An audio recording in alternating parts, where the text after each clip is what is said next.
Hey scientists, Azim here. We are taking a look at the histology of blood. So on this slide is just a smear of blood. It doesn't look like much right now. We are at 40x total and you just see a bunch of dots, right? Kind of reddish, sure, but there's nothing you might not even think that we're in focus. We are. It's just all these cells are very small. Red blood cells they're not the smallest, but they're some of the smallest cells. And most of what you see here are red blood cells, or erythrocytes.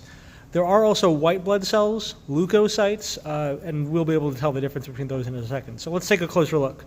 So this is 40x total. Now we're at 100x total. At 100x, we can start to see the difference between erythrocytes, red blood cells, and leukocytes, white blood cells. The leukocytes have nuclei. Red blood cells, erythrocytes, do not have nuclei. They got expelled from the cells back when they were being made in the bone marrow. All these cells were made in the bone marrow, but white blood cells kept their nuclei, red blood cells got rid of them. So most of what you see are red blood cells, erythrocytes with no nuclei. Where you see the dark circles, those are most likely white blood cells. There is one additional cell component that stains dark, and that's a platelet, but it's much, much smaller than this, and we'll get to that in a second. So again, this is 100x. Let's go to 400x. Here we are at 400x, and now we can start to see the shape of the cells. Of course they're round, but more than that, we can see that some of them are stacked, so we can't really tell the shape, but like this one here is not stacked. You can see that it's darker on the outside and lighter in the middle. The reason is because without a nucleus, the red blood cell takes a biconcave shape. Imagine like a round spherical piece of dough, and then you pinch in the middle portions between your fingers, and so now you have two dimples on either side. That's what biconcave means. It's dimpled in on either sides. And because this is a light microscope that we're looking at, we're shining light through it, thinner parts are going to appear brighter. So it's brighter in the middle because it's thinner in the middle. And that helps with its function because red blood cells, erythrocytes, the whole purpose is to transport oxygen. And you want thinner cells so that it's going to be easier to transport oxygen in and out of the cell, faster diffusion rate. So those are normal-looking erythrocytes, white blood cells. What else do we have here? Honestly, it's going to be a bit of exploration, but we're going to try to find all the different types of white blood cells. Some of these are kind of messed up, like this splotchy thing. It looks like a destroyed cell. But let's look at everything else that we can find. And I'm going to actually go to 400x or 1000x for this. Right now we're at 400.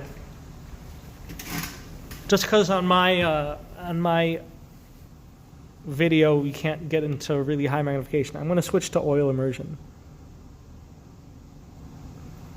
Here we are at 100x.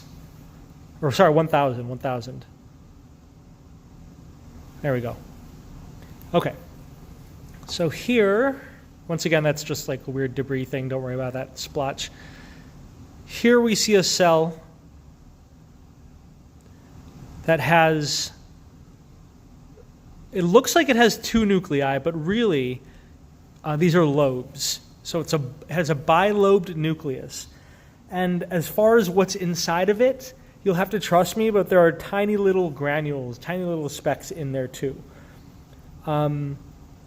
Something with multiple nuclei and light stain, that's called a neutrophil. It's the most abundant type of leukocyte, a neutrophil. Let me try to find another one, because again, they are abundant. You know what? While I'm here, I don't want to lose this one. Oh, you know what? That's also a neutrophil.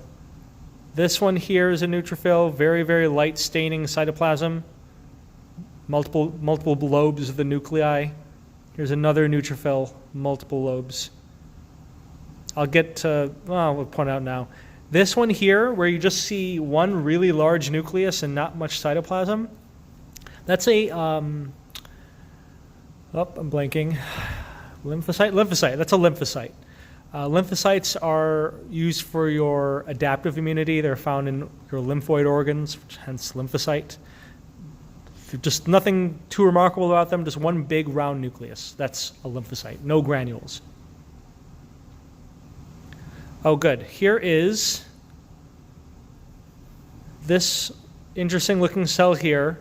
You can see it has multiple lobes of nuclei inside. There's, oops, if you look real close, there's a dark pink circle there and a dark pink circle there, so it has multiple lobes. And the granules are stained pink. So if we see multiple lobes of nuclei and stained pink granules, that is an eosinophil. eosinophil, eosinophil. Eosinophils are important for things like allergic responses, for fighting parasites, and for fighting parasites, yeah. Eosinophils are important for fighting parasites. Those granules are released and they kill parasites.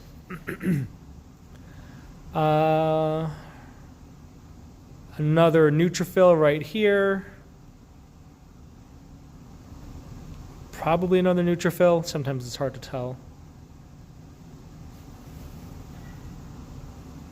Just exploring around, seeing what we can find. This one kind of looks like it doesn't have any granules, but it has a kidney-shaped nucleus. So it is a little hard to tell. Like, how do you know if it's like lobed like this? Like, I would say that this one is lobed, while this one is kidney-shaped. It does take some practice to tell, but this one here, this is a kidney-shaped nucleus, no granules. Whoops. That is a monocyte. Monocyte. Monocytes turn into macrophages, and macrophages are one of the really important cells for eating up debris and bacteria. They're phagocytic. Neutrophils and macrophages are phagocytic. They eat up other things. All right, we've gone over neutrophils, eosinophils, monocytes/macrophages, lymphocytes. I think I just have one more to find, and that is a basophil. Basophils have really dark granules, so dark that they kind of obscure the nucleus. This is another neutrophil, light cytoplasm, lobed nuclei.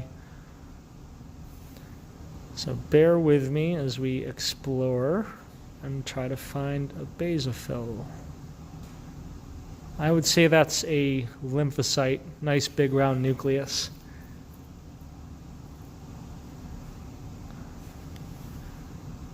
Neutrophil over here on the bottom or middle, like has 3 lobes. Neutrophil, neutrophil. Again, mostly what you're going to find on these blood smears are neutrophils. More neutrophils.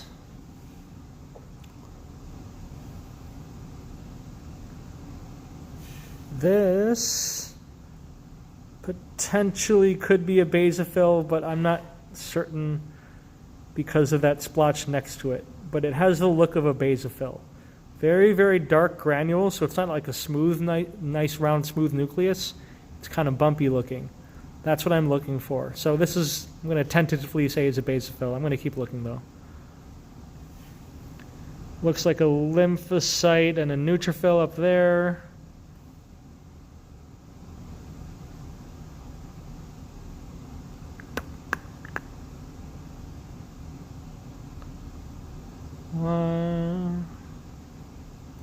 Give it one more minute.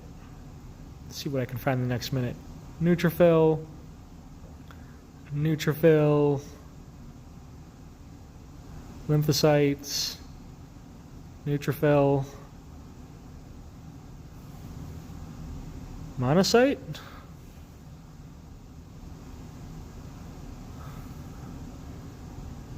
lymphocytes,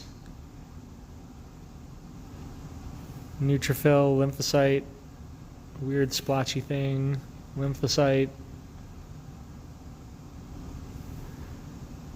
neutrophil and lymphocyte,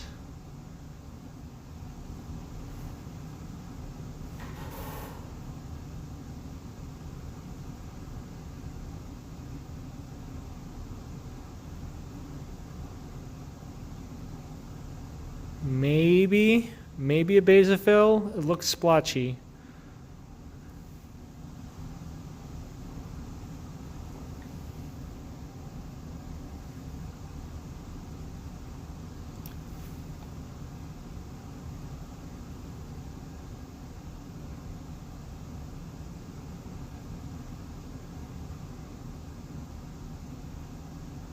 Am I gonna get lucky?